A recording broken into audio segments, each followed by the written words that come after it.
Good morning. In today's video, I wanted to go over my top essential pieces of kit that I think every triathlete needs for spring training. So let's get into it. First up is open water swimming. Spring training means open water swimming is back on the menu, and mine starts up next week. I'm terrified because the warmest day next week is 8-degree high, maybe 11, but I think I'm busy that day. So other than my wetsuit and my buoy that attaches to me and my emergency whistle that is always tied to my wetsuit, other than those absolutely essential, I use them year round. I do have a couple extra things that I like for the spring.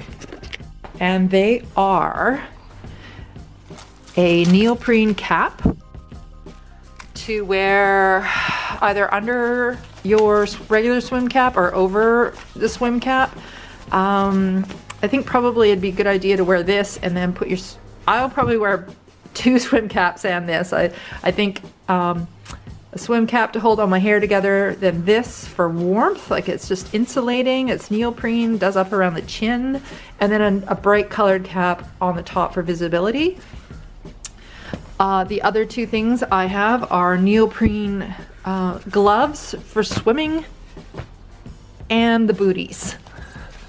And these just cover up around your ankle and have a Velcro strap to tighten around. I've done a review on these before. I don't think they're the scuba donkey. I just bought them off Amazon. I bought all this stuff off Amazon. It was not expensive. However, I do think this stuff is essential.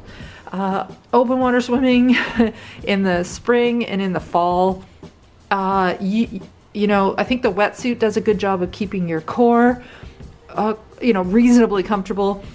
But if your hands and feet and your ears, your face your face is going to get cold, but your head, but especially your hands and your feet get cold, you will not last long in the water. Like, you're not going to make it through a session. So I think these are essential. Moving on to the bike. I think essentials for spring are, again, some neoprene toe covers or booties for your cleats, for your shoes. Again, these were inexpensive. They were off Amazon, nothing special. They're dirty because I have been wearing them. And they just go over top of your shoe, over your toe, and there's an elastic around the heel that just kind of keeps them in place. And there's a very generous opening on the bottom to go around kind of any kind of cleat that you could possibly have. And they just help keep some of the moisture off your feet. They do a little bit of insulating.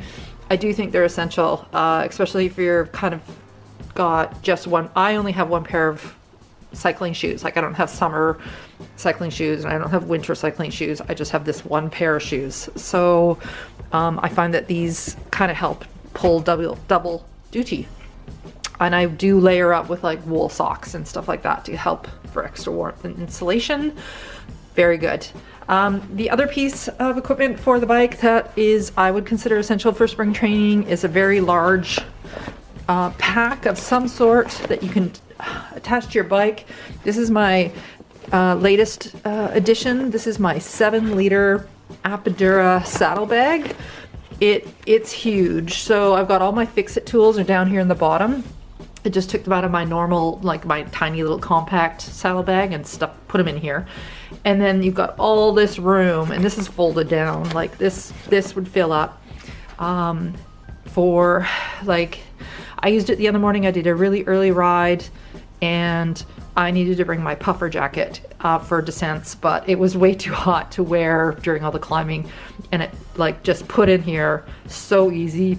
You can put in extra food in here if you're going on longer rides, layers if you think it's gonna get wet or whatever. So I think just having a little extra storage on your bike is essential. And this thing, it's waterproof. It's got reflective detailing on it. You can hang a light off the back of it, off the clip here. And yeah, it's firmly attaches to your bike. I think it is very good. It's very well made, and I have been enjoying it. All right, continuing on with the bike and merging into the run would be these Oakley, they don't have to be Oakley, but I just recently got these. These are the Oakley Jawbreaker Photochromatic.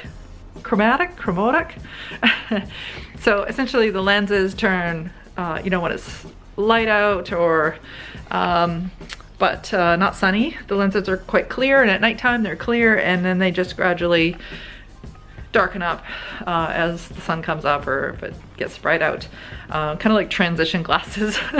So obviously glasses are essential year-round, in my opinion, both running and on the bike, but having just one pair that does both, like protects your eyes in dark when it's dark out or just cloudy, to keep bugs and dust and dirt out of your eyes when you're biking especially, is essential. So I just love these, like can't rave enough about these. They were, for me, a bit on the pricey side, but so worth it, so worth it, love them. And then also I find essential are these are the shocks. These are the aftershocks, bone conducting headphones. So what they do is they just sit on the outside of your ear and allow you to still hear traffic when you're running or cycling. You can listen to music, listen to podcasts, take a phone call. It talks to my Garmin, so when my Garmin is like telling me what lap I'm on or whatever, I hear it in here. So even when I'm listening to music, so these are fantastic. I know a lot of people have them. They are waterproof, like you can't swim in them, but if you're getting rained on, or it's really damp out or whatever, no problem. So I find these an essential piece of kit, especially when you're Ironman training and you're out, you know, by yourself for hours on end. It is kind of nice to have something to listen to help time go by. So those were the shocks. All right, and also for running and the bike are some essentials that I use constantly in the spring. Actually, I use these year round. I always bring hankies with me. My nose runs constantly, and especially on cold days on the bike and running. So I always have a hanky in my top two bag on the bike or in my jersey, and when I'm out running, I always stuff a pair in my tights or my running bag or my pocket or whatever. Because, you know, I don't mind clearing my nose when I'm on the bike, but when I'm doing it, when I'm running on bike paths or there's a lot of people around, I don't do it because it's disgusting. So I do keep hankies on me at all times. And you buy them in a pack, they're cheap, wash them, use them over and over. Essential. Other essentials I have are a variety. These are just a few of my favorites of buffs and headbands. This is a wool headband, keep your head, like your forehead and your ears especially warm. It's really great. I've had this for years. It washes well. I love it. This is one of my favorite buffs. It's super lightweight. I even use this in the summer. Again, it's good for wiping your nose on, but it's just so nice to get the chill. I guess it's a neck tube. Buff is the brand. This is not a Buff brand. I do have a Buff brand and it is nice and I do like it. This one, I bought this at Canadian Tire for like maybe a $5. Like, it was so cheap, and you know what? It's one of my favorites. I love the polka dots. It's super lightweight. It just washes, like, it's never pilled. Like, I mean, I love this thing. And then this one is a bigger and a warmer one. I got this from the Fondo last year when I did the Vancouver Fondo. It's got a fleece kind of top piece, and then it's got just a more of a traditional kind of buff tube. So it's really long, like compared to like a normal size buff. It's way bigger. I do use this when it's like freezing cold, like, cause this, or I do wear it like, I think I wore it when Jason did his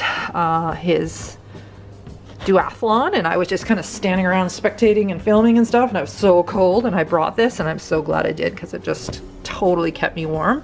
And you can like pull this up around your face and keeps your neck and all down your chest warm. It's lovely. And then My other piece of essential is a good pair of gloves. Now I do use these on the bike. I could use warmer gloves on the bike, to be perfectly honest, but this is all I got. And I do use these. These are running specific, but I use them on the bike. And they're Saucony. I recently got them. This is actually reflective. They have a little magnetic thing on the inside to help keep them together. And what I love about them is the thumb is fleecy. So it's really good for wiping off that runny nose. Obviously, I'm not alone in that category if they're designing stuff like this. I love these. These were a little bit more pricey, I think, for a pair of gloves. They were probably $40 or $50, but worth every penny. I love them. I love them. I love it. And they wash. I put them in with all my other dirty stuff and just just set them out to dry. They dry super fast. Essential. So yeah. So that kind of is that category, and I got one more category. My last category is worm layers and water resistant layers. So I just brought two samples here. I've got my black, oh, this thing is actually kind of dirty. I got my black Castelli cycling jacket. I have worn this running. I have a number of cycling jackets. My club, the one I bought that I out riding with my club has, the traditional cycling with the pockets in the back. I love it. This one doesn't have pockets on the back, but it does have a reflective strip. So I find it really good for running and shorter rides when I feel I don't need the extra cargo on me. Super lightweight. It was not expensive. I think I even got it on a sale rack. So I really do like it, and it looks good on.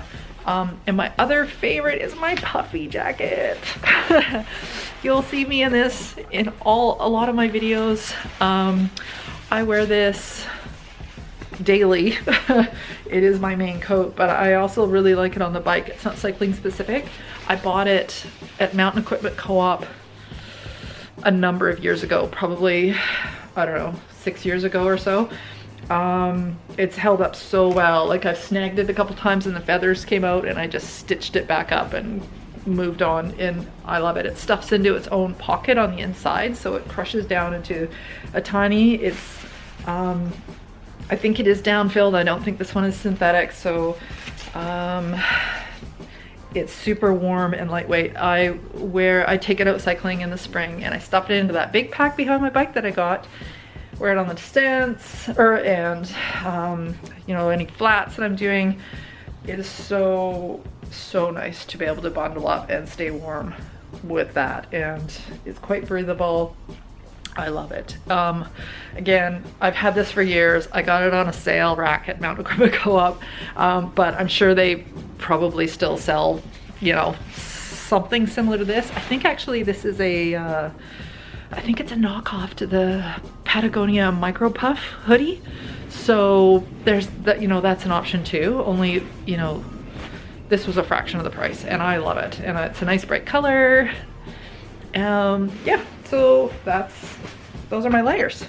So that's what I would consider essential spring triathlon training gear that really help me out when I'm training in the colder seasons. It's starting to warm up a little bit, but if I'm out early in the morning, walking to the pool or out for a ride, it's really nice to have a few extra things. And with the open water swimming, absolutely essential to have foot and gloves, foot covers and gloves on, or you're not going to last more than 5 minutes in the water. So yeah, that wraps it up. I hope you found this video useful, and I'll see you in the next one. Okay, bye. Okay, see ya. Go. Okay, bye.